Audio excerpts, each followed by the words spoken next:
Nama saya Cynthia Monica, biasa dipanggil Tia. Sebelumnya saya beragama Katolik 1 tahun yang lalu dengan sungguh-sungguh. Tapi kalau ditarik lagi ke belakang itu ini yang kedua kalinya. 5 tahun yang lalu ya. 5 tahun yang lalu kan saya menikah. Saya menikah dan mengharuskan untuk masuk agama Islam karena pernikahan tersebut. Tapi itulah proses saya mengenal Islam pada awalnya. Jadi saya menikah dan masuk Islam. Saya mengenal Islam dengan sendiri. Ya, waktu itu mantan suami saya pernah ngomong kayak gini, kalau kamu mau masuk Islam, kamu harus belajar sendiri. Karena itu harus dari kamu sendiri. Yang pertama mereka nggak tahu, dan tahunya tuh dari mukena itu tadi. Awalnya Natal tahun lalu ya, kamu masih makan B2 enggak sih katanya. Kalau masih bawa, tapi kalau enggak usah katanya gitu. Nah, itu udah mulai kan, kayaknya tipikal orang tua ini yang enggak langsung nanya, tapi pelan-pelan. Oh, diam ya kan, diam tapi enggak bawa. Habis itu mulai beberapa pertanyaan. Waktu itu mama minta KTP, ada keperluan kan KTP sama kakak. Saya tanya mau yang Islam apa yang Katolik kayak gitu. Ada 2 data berarti. Kan masih ada yang lama kan datanya, masih ada fotonya. Oh udah Islam kah? Udah langsung kirim. Mulai banyak, mulai makin nih, mulai nyari tahu lagi nih.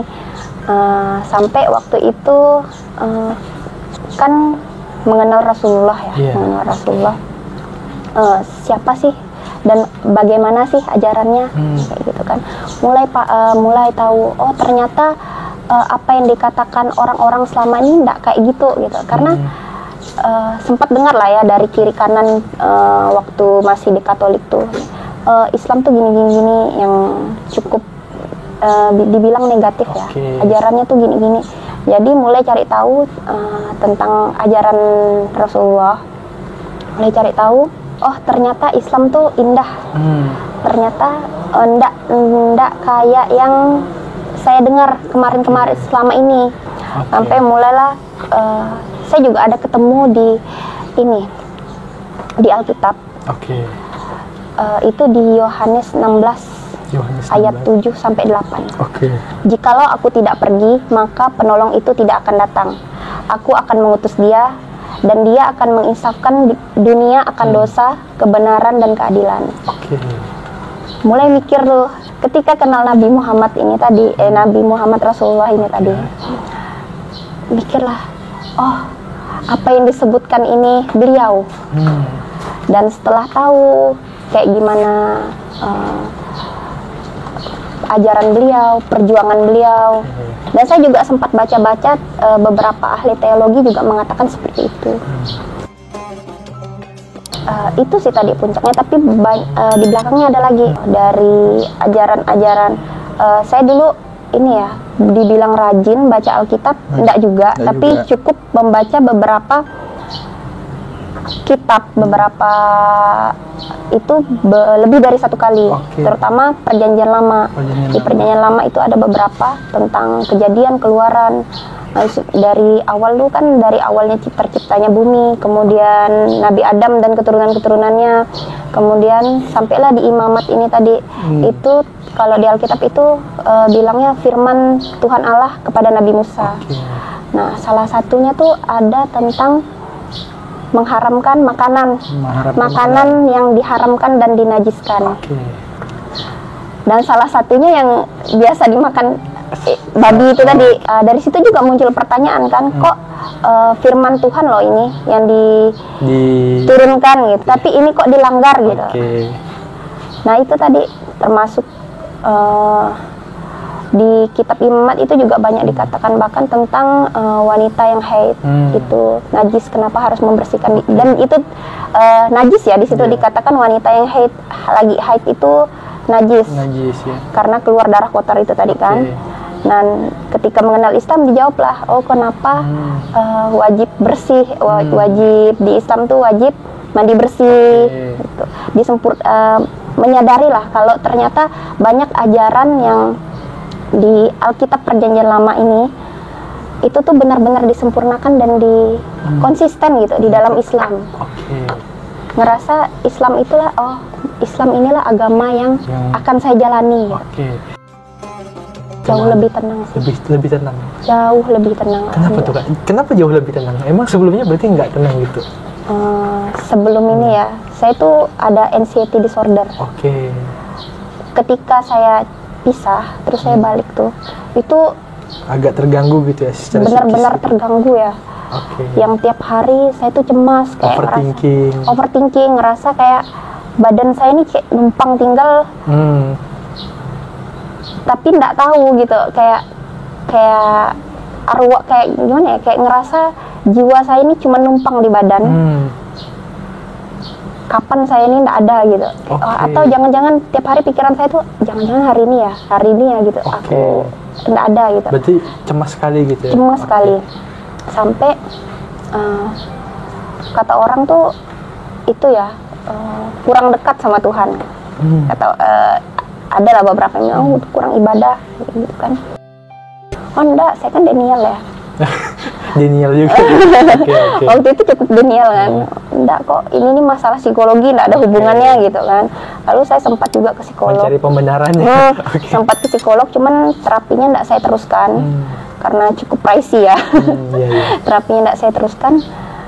Kemudian itu tadi proses yang balik tadi, kenal lagi ke Islam. Kenal Islam lagi.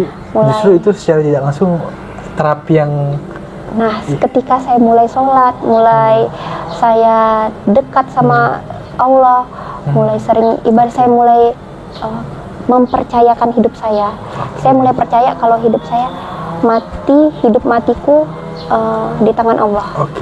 Mulai situ, mulai pelan-pelan, nggak pernah kambuh sama sekali. Alhamdulillah. Hari ini beberapa 4 bulan, 5 bulan terakhir nggak pernah kambuh sama sekali. Dari yang perlahan ya, dari yang sebulan sekali ya masih ada ngerasa cemas, ngerasa simptom cemas tuh, tiba-tiba kesemutan atau apa. Tiba-tiba mulai makin sering saya beribadah dan makin sering saya mempercayakan hidup saya kepada Allah, hilang. Pelan-pelan hilang secara sendirinya. Jadi yang saya rasakan tuh, yang paling saya rasakan ketenangan. Ujian ya, ketika awal masuk Islam yang benar-benar dengan hati ya. Itu ada sih, ada 3 hari setelah saya mengucap kalimat syahadat. Jadi 3 hari setelah itu tiba-tiba ada satu kejadian, ada yang jahatin saya. Jahatin saya. Intinya jahatin lah ya. Jadi saya nyari tahu kan siapa sih yang jahatin saya nih. Kemungkinannya tuh cuman ada di teman-teman dekat saya. Karena circle itu kali. Karena teman saya tuh nggak banyak, cuman ada 3 orang. Jadi saya nanya lah sama mereka, kalian nggak sih gitu kan? Tapi pelan-pelan, bukan nuduh ya, nanya. Tapi mereka memastikan. Tapi mereka namanya manusia kan. Tapi mereka malah marah sama saya. Kok tega sih nuduh mereka gitu kan? Percaya sih teman sendiri gitu. Lalu saya ini ya, waktu itu posisinya saya di Sanggau, masih di Sanggau. Saya balik ke rumah kontrakan saya. Waktu itu saya di rumah orang tua. Sering tidur di rumah orang tua kan. Saya balik ke rumah kontrakan saya sholat. Saya sholat. Ya Allah, kalau ya Allah, tunjukkanlah siapa yang melakukan ini kepadaku. Aku janji aku akan memaafkan mereka. Beberapa jam ya, nggak nyampai, nggak lama ya. Tiba-tiba saya tuh kepikiran buat login akun sosial media salah satu mantan sahabat saya ini tadi. Mantan sahabat. Karena mereka tuh udah kayak keluarga ya, udah dekat sekali lah. Mungkin makan bareng-bareng, tidur juga bareng-bareng juga. Iya, gitu. makan satu tidur kan. Lalu login lah, bacalah nih chat antara teman saya nih. Oh, ternyata selama ini mereka ngomongin saya, bahkan merencanakan hal itu. Nggak cuma ngomongin, tapi merencanakan hal itu, dan memang mereka. Lalu ya udahlah, waktu itu marah, sempat sih marah, tapi karena ngerasa udah janji sama Allah untuk memaafkan, ya udah saya maafkan tanpa ngomong apapun sama mereka. Jadi saya nggak ada memvalidasi kalau aku tuh tahu loh ini kalian gitu. Nggak ada, saya diam. Saya maafkan. Dan mungkin dia juga udah tahu mungkin. Mungkin sepertinya seharusnya tahu ya, karena waktu itu tiba-tiba DM itu langsung hilang. dan password saya langsung keluar. Oh, diganti password tiba-tiba? Diganti password saat itu juga, tidak lama setelah saya baca. Jadi waktu itu saya kesal. Itu 3 hari baru syahadat? 3 hari setelah syahadat. Oke. Itu setelah tahu Jumat, gitu gimana? Sabtu, Minggu, Senin. Oke, setelah tahu bahwasanya teman sendiri yang ngelakuin gitu? Waktu itu sakit, ngerasa ya Allah segininya cobaan.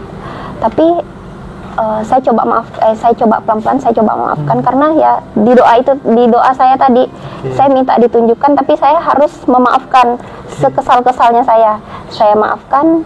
Dan setelah beberapa lama saya sadar ternyata itu cara Allah untuk membuat hidup saya lebih baik.